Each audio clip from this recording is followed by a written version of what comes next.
He's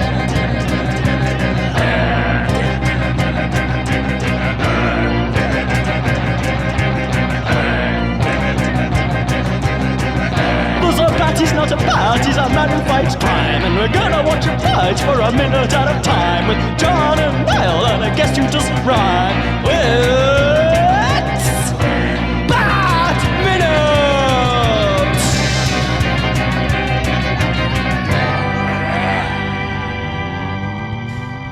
Hello everyone, and welcome once again to Bat Minutes and Robin. This is the podcast where we suspected you might well want to hear about each minute of Batman and Robin, 1 minute at a time. I hope so. One of the hosts, Niall McGowan. And here to reveal that the show is actually now hosted by mere copies of the original hosts.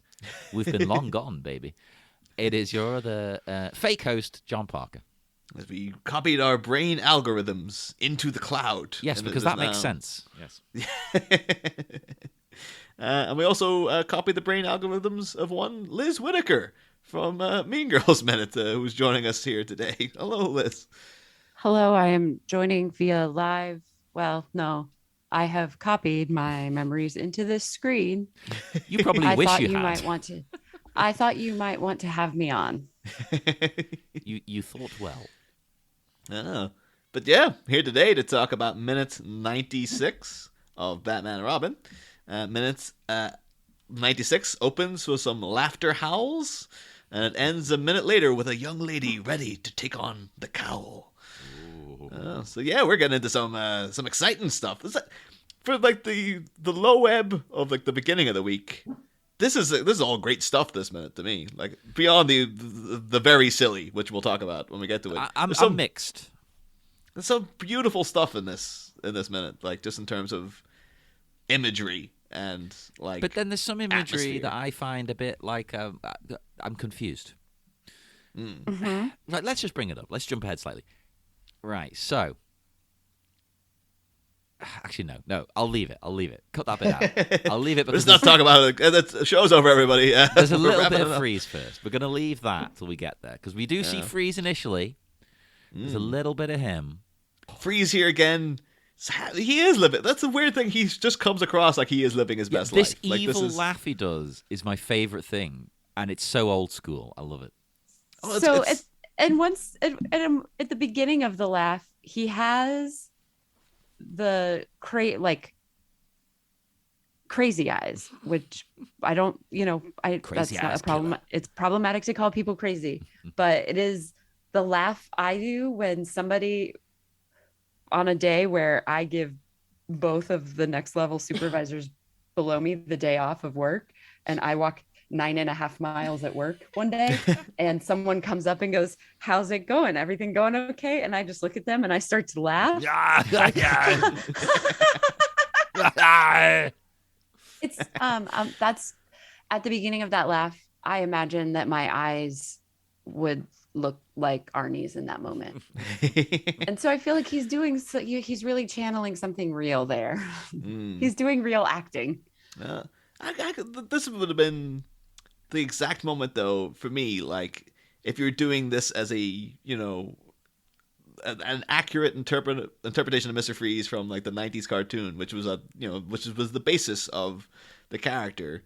Like, you could have had the whole movie, like, he's like, oh yeah, he's a very unemotive and cold, but maybe you get like a little bit of he occasionally will smirk after a pun to give you the idea. It's like, maybe there's something left in there. And then Nora's death, quote unquote, actually flat out finishes him off.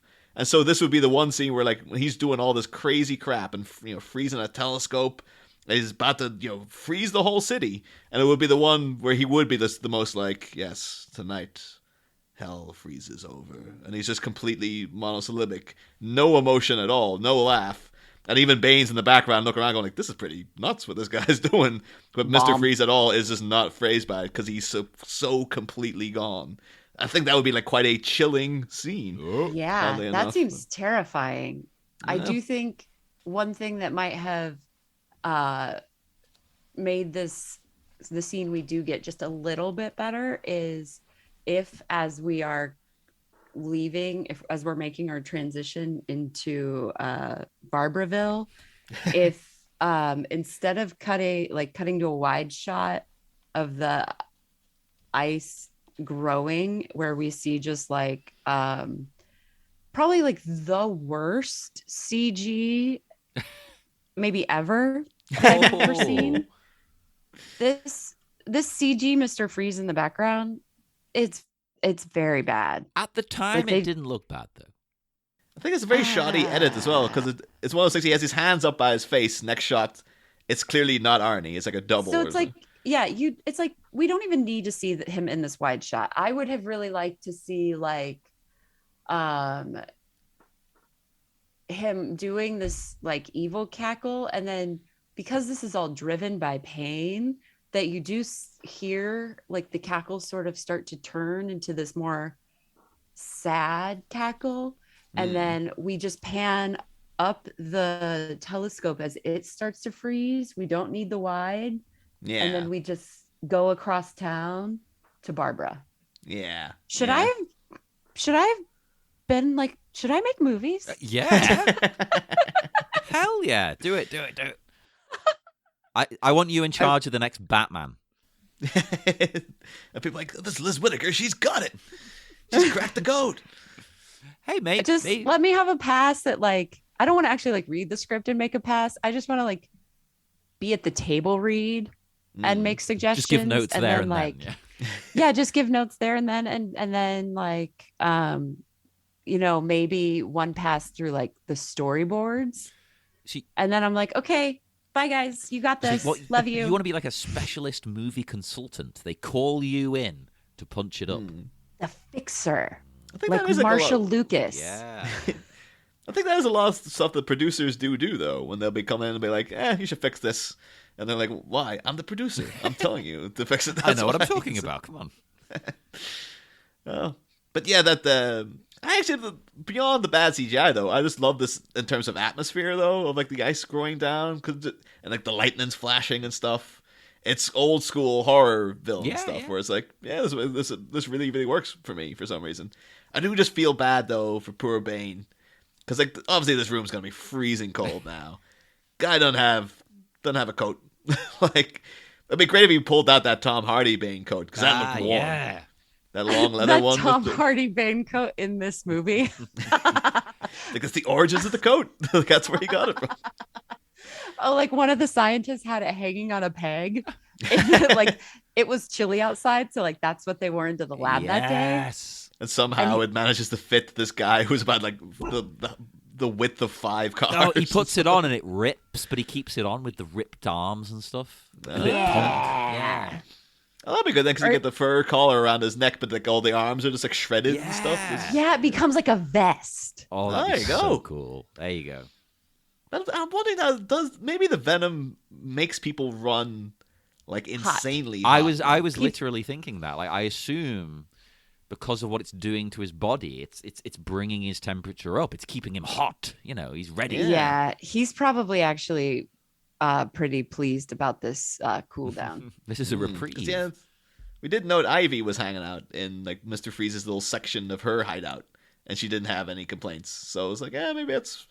Although in that I think in that scene, like it would be something. I'm surprised they missed the little joke of having like, little coverings over Ivy's breasts, and then having when she gets cold they bloom or something, just as like little flower blooms or something when the temperature goes down as a visual joke.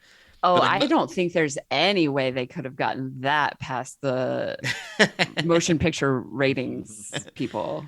You do it here with Bane, just like little fist nipples pop out of his vest or something. Male nipples are different than female nipples. Don't you know that? According to Instagram. Yeah. One of them is inherently more sexual than the other. And Bane's, of course, being the sexiest of all. So they're like, well, can't do it, man. That's because Bane defies gender.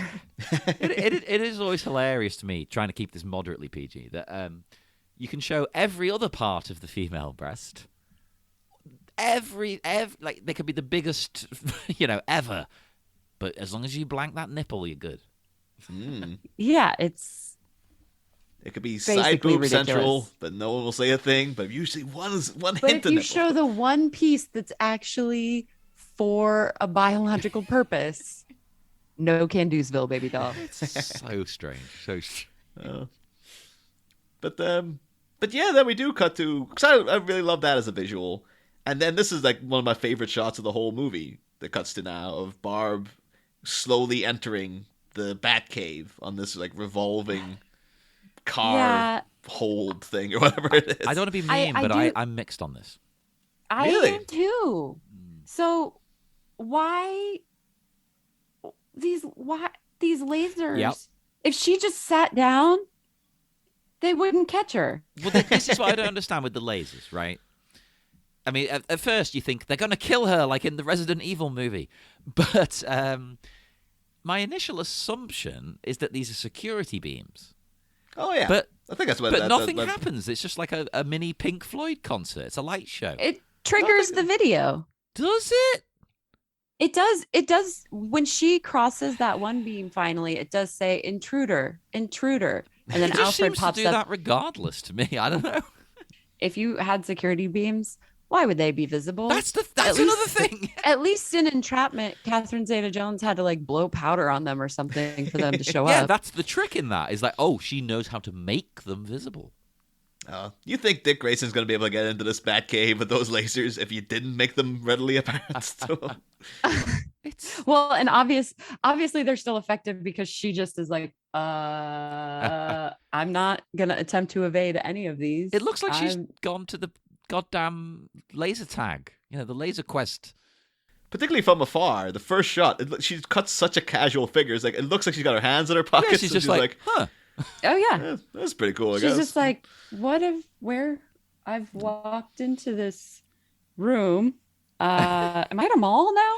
That's the thing. My personal headcanon to those lasers is that's still a remnant from a previous fight between Bruce and Dick. And this is the classic sitcom. This is my side of the cave, and that's your blue side bits of the of cave. Batman's, the reds are Dick's. Yeah. I like it. But so now, she is just standing there like, God, these two really are so extra. It's so their tantrums are just so much. Like we learned, a few minutes ago that she's just discovered Alfred is the butler of Batman. So, oh my God, yeah, okay. And I liked her reaction. I think you didn't, did you? Now, where she was kind of just like, huh, that's awesome. But now it's took another turn where she's not even impressed. She's just like, oh, okay, cool. This is the most casual revelation to anyone ever. I'd be losing my mind. She's too cool for school, baby. That's what it is, yeah. And this again, the way she's standing. One thing I did have a little beef with was like how. So she was up in the manor, and then I guess the entrance she would have had to go down the mountain or something, and then get this platform to stand on all the way up, even though there's staircases from the manor. The layout of the Batcave never makes sense. So Dick Grayson, he discovered this place by like literally going through the acrobat routine to get in through that little door in the silver cupboard.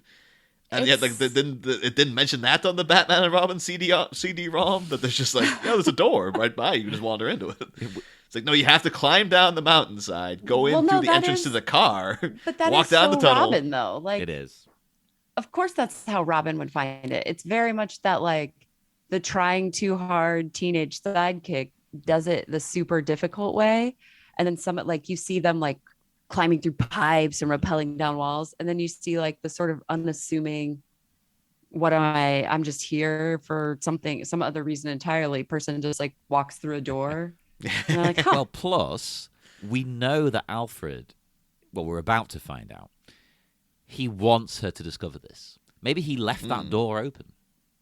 It's much more the fact I think her entrance is more difficult. Because it seems like you'd have to go from the top of the manor. This is subterranean, and she's coming up from the bottom. So she would have had to go all the way down to like the lowest point of the cave, get in, and then use this platform to come all the way up. I reckon there's a door. I think Alfred's left a door wide open. That after she's seen that CD-ROM, she then just I'm sure there is goes, a door. It just seems like this is the worst possible door she's gone through. It seems like it takes the longest to get to the cave. But he's thought about the theatrics now. And yeah. Alfred is really all about the experience. Yeah, the Alfred experience. He does want her to like, okay, you're going to take a regular elevator down, but then you're going to walk through the garage and there's a cool platform with a bat on it. And that does raise up to the next level. So once you step on there, it's going to start spinning and you're just going to get like a whole 360-degree view of the whole Batcave. Yeah, it's his version. It's an immersive experience. It's his version of a ride that you would get at Universal Studios or something. I mean, basically, yeah.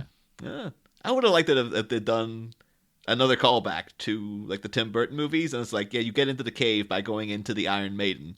And this is a whole scene of Barbara, like, you want me to, like, she's following these instructions, like, I have to step into this thing that's covered in spikes and let it close on me. And it's just like one of these, like, it's a leap of faith. You gotta just believe these instructions. And she's like, I don't want to step inside this thing. And then the door slams on her. I don't want to get there that bad. That would genuinely be great, though, because it would show, like, yeah, she has to put her trust in Alfred in this moment. Or you can use it as another opportunity to show her savvy, where it's like, this is the instruction to get in. And she's like, yeah, I don't want it that bad. She does a little thing with the electronics, and it makes the spikes go away instantly. And she's like, now I'll go. Now I trust it. This is more, this suits me better. Yeah, now I'll do the little slippy slide into the Batcave. As we've discovered, this movie has all the foundations of a good film. Yes. They just need to touch it up. Yes, there's something there. But of course, now we get in. Barbara is now in the Batcave. So and interrupted by Robo Alfred. Yeah, the love medic grandpa pops out here himself. You know the thing that gets me? Yeah, Alfred's digitized version appears on the screen. Intruder alert. Intruder alert. And she's like, no, it's me. And it bloody recognizes her. So it's not just like a digital Alfred. It's sentient. It's an AI. It's a true AI. Yeah. It's Cortana in the Batcave. I'm trying to work out because like he's saying I mapped my brain algorithms into the Bat computer. Yeah, that makes sense. But no, that's basically like that's a common science fiction AI, like true smart AIs are mapped off of human brains. Like that's pretty common sci-fi storytelling right there. This is some Elon Musk stuff right here. I was wondering if it was more like you could say this is after all the stuff with the Riddler and the box. Bruce Wayne's like, I'm taking this thing now, see what I can do with it. And then because that was the whole thing. Remember, when Edward Nygma was introduced, it was all like, oh, manipulating brainwaves, you will. And Bruce Wayne's like, no, I'm not manipulating brainwaves. But now he knows he has a device that like, oh, this can do stuff. Yeah, and he's not brainwaves. manipulating the brainwaves now. He's using it for good. He's copying them and like. It seems like a thing Batman would almost do. Have been like, well, in case I die, then, or the thing maybe Batman would do after now, where he's like, yeah, in case I die, I'll map my brains, and then some other, I can scan it into a robot body or something. The problem here, though, Niall, is that your amazing suggestion would take foresight and planning, and they did not do any of that on these movies. I would absolutely love my greatest dream for this Michael Keaton coming back as the Flash, or not as the Flash, in the Flash. Yeah, he's playing the Flash. Is that they actually keep this canon and Michael Goff is still there as like Robo Alfred. Why not do it? Yeah, Max Headroom Alfred in the background there. Like, as of recording, we just saw that finally, a digital version of an actor has come good with Harold Ramis. Yeah, that was handled. Well, to me, some people disagree. I think it was handled sensitively, and it actually looked good. It looked good, but I thought it also looked like Harold Ramis with like a gray wig and a fake beard. But he's a ghost. So he's supposed to look weird. Yeah.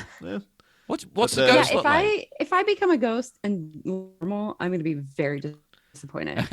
You think you'd want to do the Force Ghost thing of like, I'm going back to Hayden Christensen, Anakin Skywalker. Why would I want to be the old guy that I was? Like, I'd love to get that option. I don't want to be how I looked when I died. It's like no.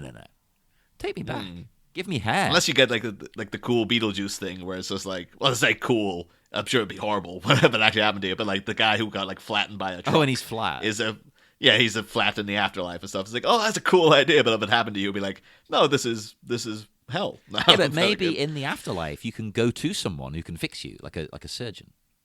I mean, because there's weird stuff in the afterlife. I mean, Beetlejuice alone is weird. Yeah. But yeah, Miss Argentina still has the slashes on her wrists. Like, no, I'm stuck with them now. She's for the rest of my owning life, it. The rest of my afterlife, I should say. But yeah, this everything about like Lovematic Alfred here is just like, it's a real, like, we needed some solution to, like, she could either come down and try to figure it out all by herself, or we could, I don't know, Alfred, no, he's supposed to be dying. CGI computer Alfred. And well, he'll be there for one scene. Who just still looks like regular Alfred. He doesn't actually look like a digital representation of himself. It just looks like he's talking to you. It's just film of him. Yeah. They could have got, like, he could have done, like, this young, handsome, debonair man appears. Barbara, like, this is you? me It's when like, I used to But even, again, in Star Wars, even in The Last Jedi, when Luke Skywalker was doing that fake out, he's like, I'm going to de-age myself a little bit here. Like, I'm going to lose a bit of the gray, you know? It's like, I get it. Alfred's like, no, I'm still happy to rock bin, 85 here. Like, it's like, would you mind if I de-age myself a bit? And he just becomes this really, like, Lothario kind of Casanova type. Hello, my dear. Oh, no, that takes on a different... Oh, no. Oh, God. That sounds like a bit too much like... I can't even... I was going to make a joke about porn all being about cousins and stuff, but... and mother-in-law, Oh. But yeah, of course, we've talked a little bit, though, about Alicia Silverstone. And but I don't know, Liz, because you obviously doing Mean Girls Minutes covered, like, the seminal teen classic of, like, the early 2000s. Like, every decade kind of gets one. So I think the last decade before the 2020s might have been Booksmart. That's 2019. Maybe there might be other ones in there. I'm not too sure, but, like, that's the one that stood out to me. The 90s. The 80s. You get, like, The Breakfast Club and stuff, or in the 90s, all Clueless, and then early 2000s, all Mean Girls. But yeah, so I'm assuming you did, like, of the 7 movies you saw, Clueless was one of them, at least. I mean, like, Clueless is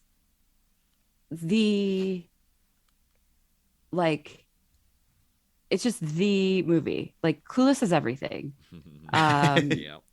It is still so good. Like, now you when could be I like, watch... the cinema achieved perfection with Clueless in 95, and they keep making movies for some reason, like, as if there was a point to them. Not obviously a fan of Clueless the movie, but I think you mentioned that you had several of the... I was unaware that they even existed. The Clueless spin-off books. Oh yeah, I didn't know that. I had Clueless. Yes, there were Clueless novels. What? I learned what a black and white cookie is because in one of the novels, Cher goes on a trip to New York, and all her dad asks for is a real, like a true black and white cookie, and it's a big deal because something happens and, like, the cookie she got him breaks or something. I don't know. But then, of course, she learns a lesson on the way back. But I did look into, like, you mentioned these Clueless books, Liz, and I was like, I don't know about these. Looked into them, and I became a fan of just the titles alone, because there's like 22 of them, and they're like the things are called, like, An American Betty in Paris is one of them. Yeah. If anyone's confused by that, like, they use the term Betty in Clueless. I think it's in reference to, like, Archie comics, where you had Betty was the perfect blonde, was excellent at everything, and everyone loved her. And then she made Veronica jealous. But, like, being a Betty is supposed to be like, oh, isn't she, like, perfect, basically? So I'm assuming that's what it means. That's what I interpreted it to be. A Betty is a beautiful woman. Yeah. There's friend or foe, but it's faux, F-A-U-X, like faux fur, kind of, which also loved. And the plot line of that is that a girl arrives in town, and within 3 days, she proves she's more rich than Cher, and she becomes more popular than Cher, and she becomes her worst enemy. But then something happens where she needs Cher's help, and I'm assuming there's probably a lesson to be learned by the end of it. There's Baldwin from Another Planet, which is Cher and Cher alike, which is C-H-E-R, Cher. Chronically Crushed, and then you have, like, Cher's Furiously Fit Workout, which is about just, I think she decides to get fit, and I think it might be a little thing to, like, for help, like, young people work out or something. I'm not too sure what my guess pitch is that she develops, like, an eating disorder. And there's one called Cher Goes Environmental. Which I was like, we've been doing this show for so long with Poison Ivy, and I have not worked the term environmental into an outro. I can't. Now I'm just annoyed at myself. I'll have to work that into an outro soon. Spoiler, it's in the outro for this. I was about to say, edit this out and just do it, and don't bring that up. And yeah, like one of the major ones, because you get like there's obviously on the back too. There's like blurbs. Mm-hmm. But they're written in a Cher fashion. So the one I think you were talking about, Liz, is Cher negotiates New York. Yeah. And on the back of it says, New York, New York, it's a mall of a town. Has Ty gone totally whack? Cher did this major makeover on the girl, transforming her from a docks-wearing New York nihilist into one of the most fabulously well-groomed Beverly Hills hotties. Yep. What does Ty do? Gives Cher's the I'm outie and blows back to the Big Apple. But Cher's a TB friend, and she's off to rescue Ty from a fate worse than faux fur. And it's like, just reading that, it's like, oh my god, I love that. I love that movie, and it's like, I love seeing that they're just relentlessly keeping up that kind of dialogue. Yeah, and then the like books transform into going from having Alicia Silverstone on the covers to having Rachel Blanchard, because they have moved on, and now they're tie-ins to the TV show. That's because some of them are like 120 pages long. I was wondering if they were just adaptations of episodes or something. That they're like, yeah, just do that. That's a book. No, it's like, you know, and some of the other plot lines are like that one from Baldwin from Another Planet. Like the summary says, Cher has her own cable show. Her first guest is a new four-star hottie with a totally troubled soul and a righteous Italian accent. What's his problem? Cher's on a mission to find out. It's like, oh, I love this. It's like, can I read these now? It's like a guy. That would be weird for like a 34-year-old man to be chasing down the. I mean, I have a website pulled up right now that has them all for sale. We're going to review them. We're doing it, Niall. Christmas is coming up. If the listeners want that, let us know and we'll do it. Oh, we'll definitely have to do something for the Clueless TV show at least as well. So I was like, so much going on with that. I really feel bad though, because we talked about that movie so much this season. and any Batman fans who like hate Clueless, and it's like, you keep talking about this goddamn movie. If you hate it, you know what? Screw you. Yeah. What are you doing with your lives? Yeah, you're a jerk. I don't like you. I don't want you listening. We can't be friends. No. And of course, then, but yeah, so we got a little chat here between Computer Alfred and Barbara. Again, it still seems like a little like, if it was like a sentient computer talking to you, you think that might get like a wow out of it. Yeah, like, what? With a Windows 95 background. But she's just like, okay, yeah, I'll roll with it. She accepts it very willingly, like, this is perfectly normal. I see this kind of thing all the time. Okay, yeah. Also reminded me of one of the big things that, like, it's one of those, like, I guess this is a continuity issue, but who cares thing in Doctor Who, where one random episode, it reveals that the TARDIS has a vocal interface where you can talk to it, and it appears as a person, and you're like, why wouldn't you use this all the time? Because every other episode, the doctor's like, oh, I won't do what I tell it. The machine clearly has a personality, and then you find out it has this interface. It's like you could be talking to the whole time, and it's never used. It's like, oh, we only thought of it for that one episode. I mean, now we don't need it anymore, so never gets brought up. I don't think the doctor wants to usually interface with the TARDIS as a human. And I think he's like dying in that episode. So, and then the TARDIS is like really mean and shows him like all of the faces that will cause him the most pain. So once he like does it once, he's like, yeah, no, I'm never doing that again.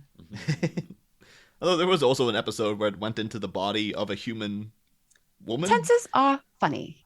Yeah. And it was just like, I think he wants to shag the TARDIS now. That seems to be the message I'm getting. But yeah, that's all the notes I got for minute 96. Does anyone else have anything for 96 that they want to throw down before we... It's a short one, this. Like, it's a great minute, but there's not a lot of notes to make about it. Like, she's standing there, bemused. Well, not really as bemused as she should be, and that's about it.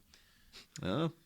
But anyway, because though, Liz, Batman and Robin is reviled as one of the worst movies ever made, we're also asking the guests what the worst movie they've ever seen is. I know you've only seen like 7 movies, so I'm curious now if there was any of them you actually... If you're like, I saw 7 movies and they're all pretty good. The Godfather was the worst one. Oh, I've never seen The Godfather. It's okay. It's all right. I feel so blah about so many movies that it's hard for me to think of one. Like, I had a hard time because the way I watch movies is just like generally I'm at home. I don't go to the movie theater very often. So if I don't like a movie, I will just stop watching it. So I don't have time to like build up how much I dislike it. So if we're thinking about it in terms of a movie I have sat all the way through and I just really don't, it's really not for me. I think I have to say Rise of Skywalker. It's just not, there's just not, it's not for me. It's sad when I listened back to me and Niall reviewing. Well, not reviewing. We did our first reactions as we came out of the cinema, and we were both like, "Yeah, it was pretty good." You know, there was some stuff going on that we're not too keen on, but it was pretty good. And then over time, it's like, no, it gets worse. It gets worse. Yeah. I've never really like. Obviously, I'm not like a film nerd or anything because I will watch the same set of 5 movies over and over on repeat forever and very rarely branch out into something new. But if I am thinking about the filmmaking of a movie, you're doing something wrong. Yes. Like if I'm thinking about, wow, these cuts are just way too much. And like you've done something you've taken me out of a Star Wars movie. I will forgive a lot of a Star Wars movie. If you're taking me out of a Star Wars movie, your filmmaking is doing too much. Yeah, you should only be thinking about that if you're doing something as insane as looking at it minute by minute. Yeah, like I think that's my biggest problem with that movie. And do not come at me online. If you like it, that's okay. People are allowed to like different things. I've definitely seen. I mean, I've seen worse movies, but I also don't. I've probably seen parts of worse movies, but that is a movie I saw twice in the theater, and then I tried to watch it at home once because I was like, okay, it's been a while. I know there are some scenes in this movie that I liked, and I've just gone through and watched all the rest of them, and I start watching it, and I'm just like, no, I can't with this. I think my problem is that I know I'll watch it. Like, I don't like it, but I don't like Attack of the Clones. And I watch that. I know I'm going to watch it again. Yeah. The big things I learned from Rise of Skywalker were that I actually really would have loved just a movie of that crew and the Falcon. Kind of going on so unrelated much. events. Do a TV show of that. There you go. Boom. Disney. Like, there's interactions between like when Rey first meets when we first see her in Poe, and she's just like squabbling, and she's like, "You know what you are? You're a difficult man." I was just like, "This is really fun. So I love this." Good, and it's so like obvious. Like J.J. Abrams picked those 3 people. He has talent. Like he can do things, right? Yeah. Like those 3 people together are such a joy to watch on screen. But we don't get enough. So it's just like, what were you doing here? It's a shame. There's some great things in there. Don't get me wrong. I still overall don't come I at me prefer them about to the prequels, but the prequels at least did something new. Yeah. Whether you like it or not, it was unique. I'm not interested in hearing about how this is Disney or Kathleen Kennedy's fault. If you want to come at me with that, just go ahead and don't. No, screw all that. Kathleen Kennedy, she's proven herself. I don't care what anyone says. She knows what she's doing. She's not at fault. But also her job is to make the studio money. Well, exactly. Yeah. That's another thing. And it made money. So. Yeah. Just like, if you want to be mad that she's excelling at a job you don't like, like be mad at the job, not the person who's being successful in it. Yeah. Hate the game, not the player. Oh, Yeah. exactly. Pimping Don't hate ain't the easy, player, man. hate the game. But we also are asking, Liz, because Batman and Robin is beloved by many people, yourself included. Well, I don't know if love is, it might be a strong Enjoyed. word, but I we're have also fond asking, memories of it. we're asking guests if they have a movie that they love that is regarded as bad, like by the general population. So again, this is challenging for me because I, in a lot of ways, consume media in a void almost, wherein like I don't necessarily pay attention to the discourse about what other people think of a movie. So the healthy way to be, really, to not get involved in all the drama. No, it is definitely. You'll be a happier person that way. I'm like, I will stumble, I will come across a thing in my own time and I'll enjoy it and I'll, maybe want to talk about it.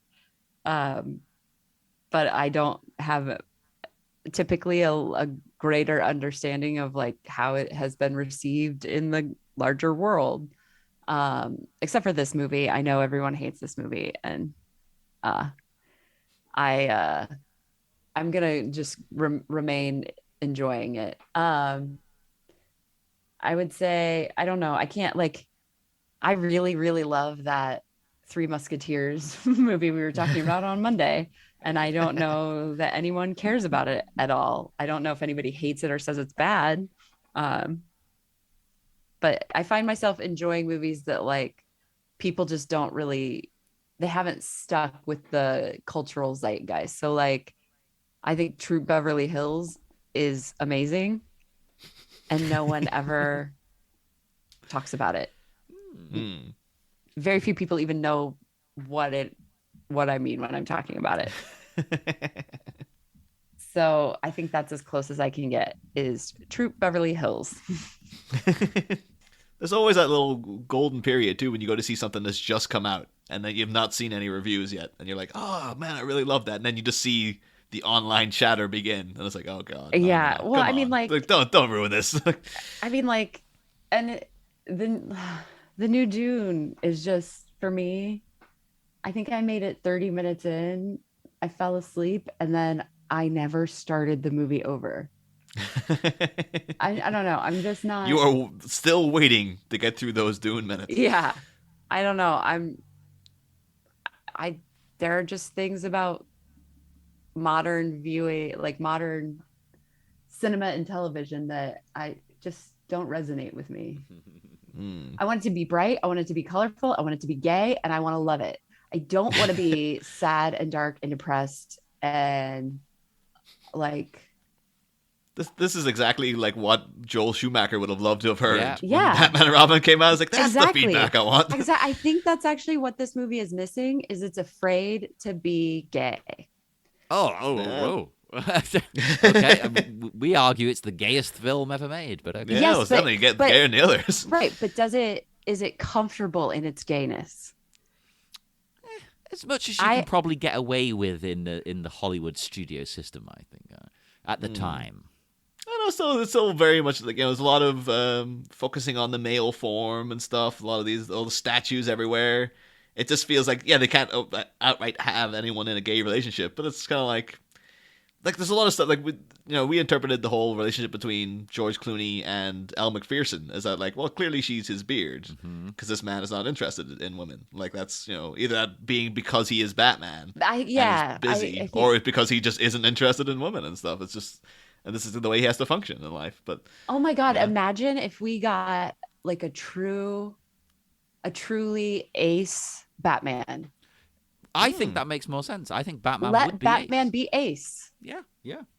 Because it doesn't interest him. It's not a concern. It's like Hannibal. It's like he'll do it like to keep up appearances.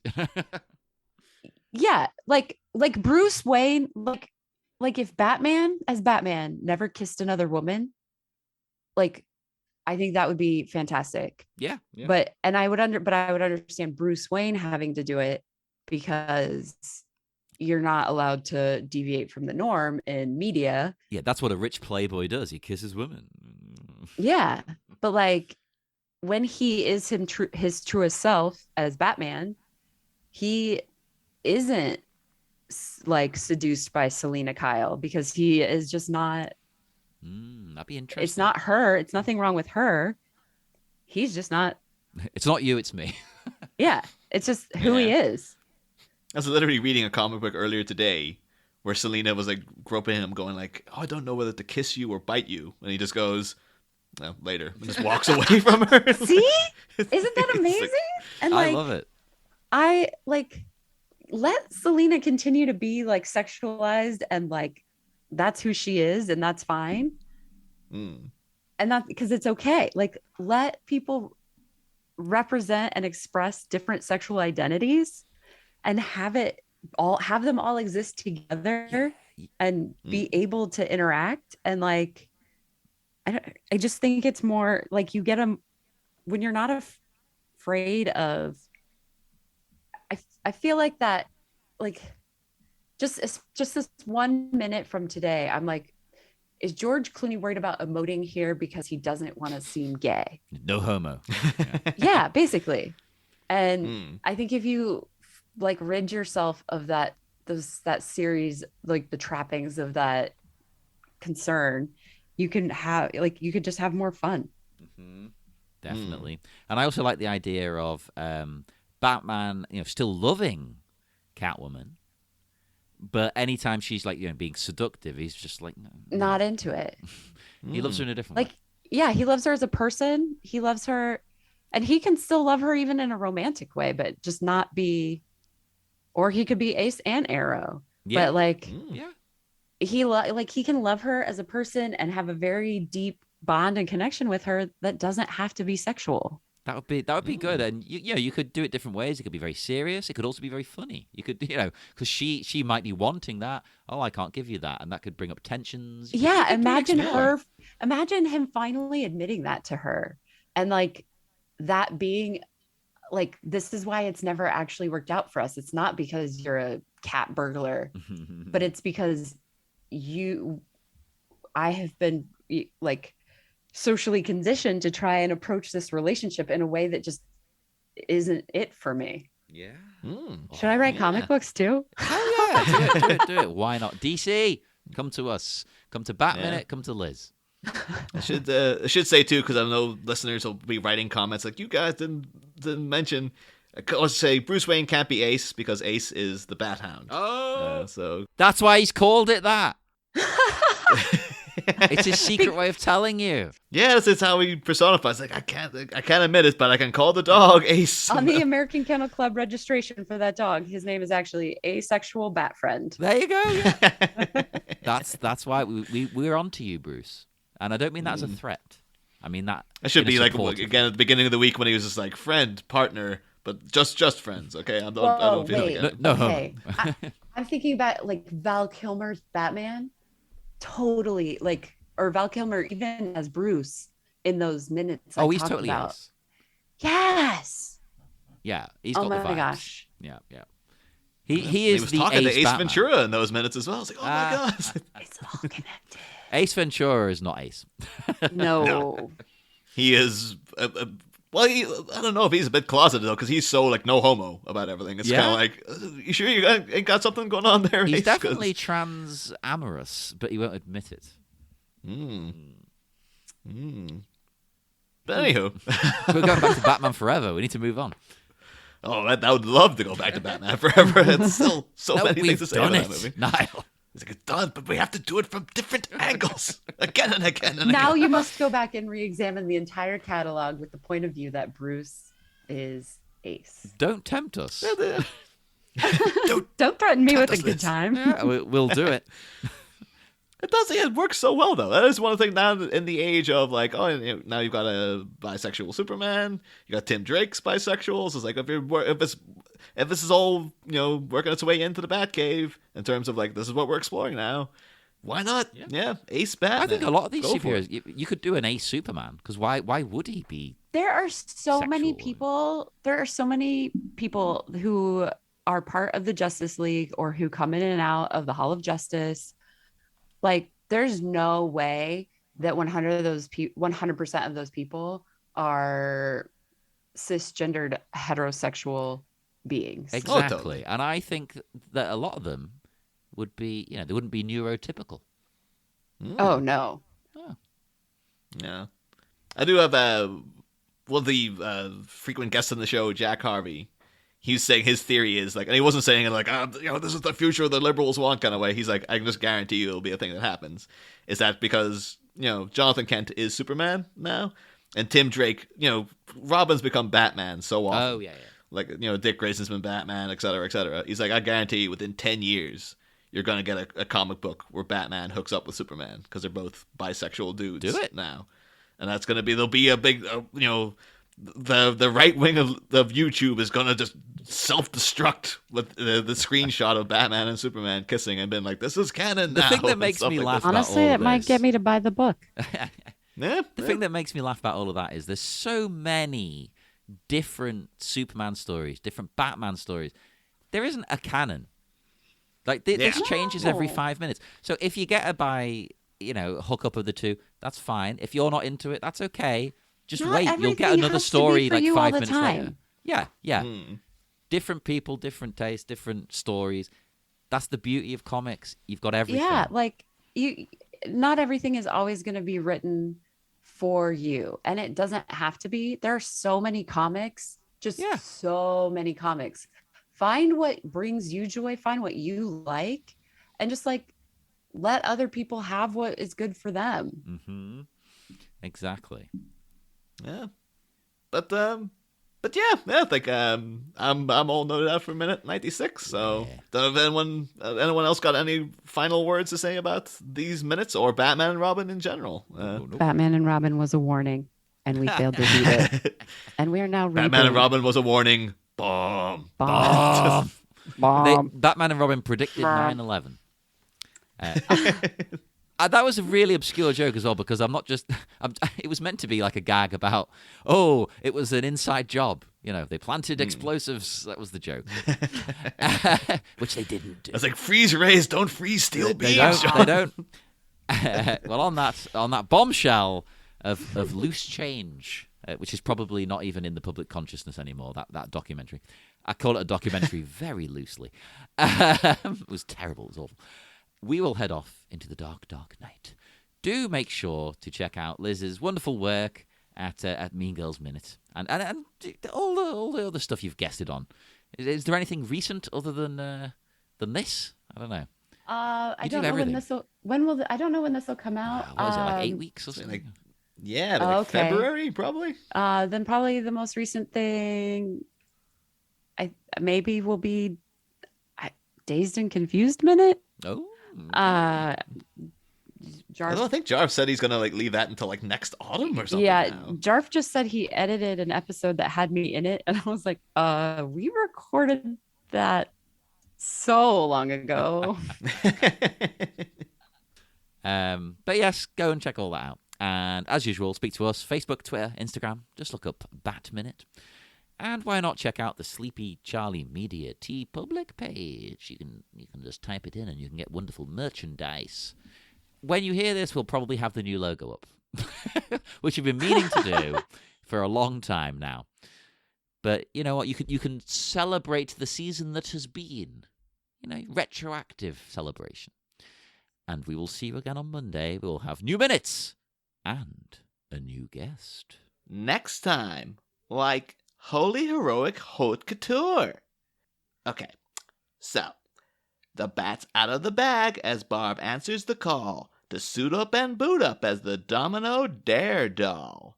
But as she dons her disguise and puts pedal to the metal, which agitated acrobat is bound for a babe who's majorly environmental? It's like the dawn of a total Bat Betty on Monday, folks.